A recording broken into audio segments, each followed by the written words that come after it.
Good evening, everyone. Welcome to Team 2 Talk Show. I am Kirstein, your talk show host for today. And tonight, we're about to talk a country that our audience is interested in. Oh, and before we start, I would like you to introduce our 5 delegates. Please introduce yourself. Hi, I'm delegate number 1, Ladynicole from China. Hi, I'm Aldren, delegate number 2 from China. Hi, I'm Quincy C. Millares, delegate number 3 from China. Hi, I'm Jeshca, delegate number 4 from China. Hi, I'm Angelo, Cabalfin, delegate number 5 from China. Thank you, everyone. It is a pleasure to have you in our show. Me and our audience will ask some questions about the country that you came from.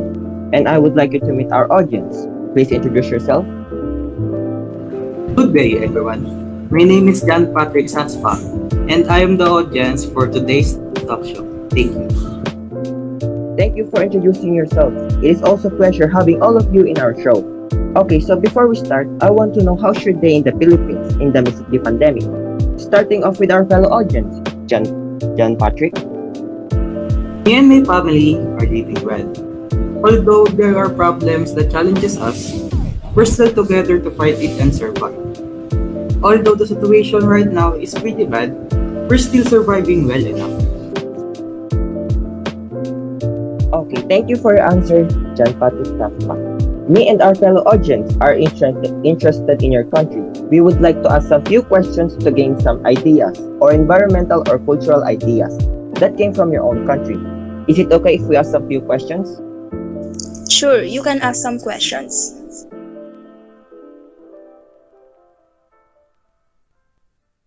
Okay, so for our first questions, where would you recommend for a day's visit when staying in Beijing? How about you, Miss Baesa? For something different, I recommend a visit to the 798 Art Factory. It was one series of abandoned military factories located in Dongsashi, Chaoyang district. How about you, John Patrick? Do you have some questions to Miss Baesa? Yes, Miss Baesa. The Chinese culture is spreading worldwide through web novels. There are a lot of authors that has a great potential.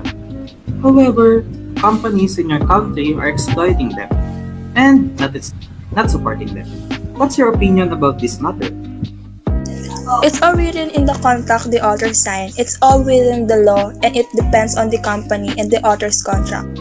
We support our authors by translating their works to English and letting the people from other countries to read them and achieving more readers. Thank you for your answer, Miss Baesa. Now, to Miss Puyong, I have a question for you. What do you think is interesting in your culture? One of fascinating aspects of our society is that dating someone immediately signifies entering into an exclusive relationship. This is in stark contrast to the dating culture in Western countries, where people enjoy casual dating and then have an exclusivity conversation before committing. Thank you for your answer, Miss Puyong. How about you, John Patrick? Do you still have some questions? Miss Puyong. Why is China's population so large? After World War II ended in 1949, Chinese families were encouraged to have as many children as possible in the hopes of bringing more money into the country, developing a stronger army, and producing more food. Thank you for your answer, Miss Puyong.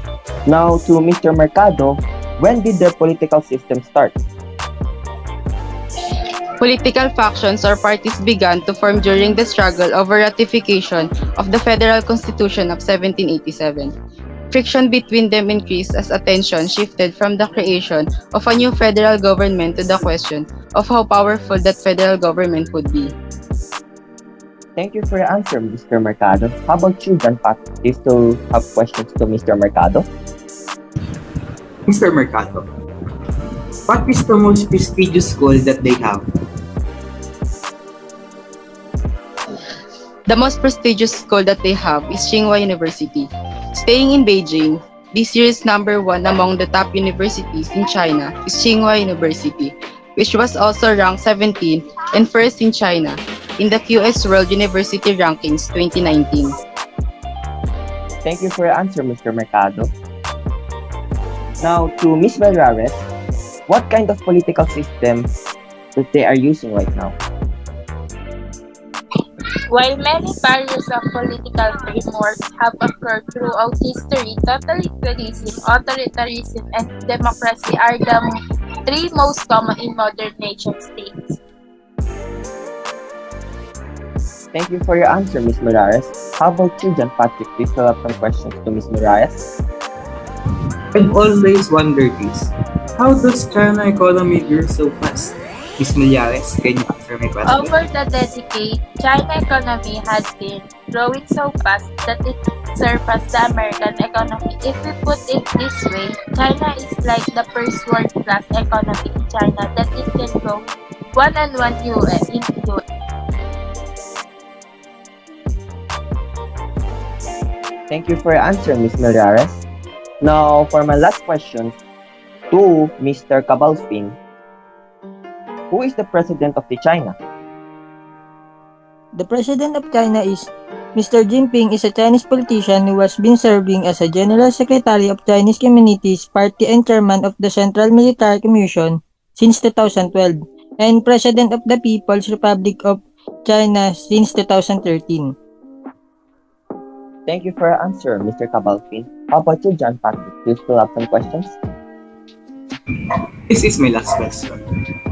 Mr. Cabalfin, why was the Great Wall of China built?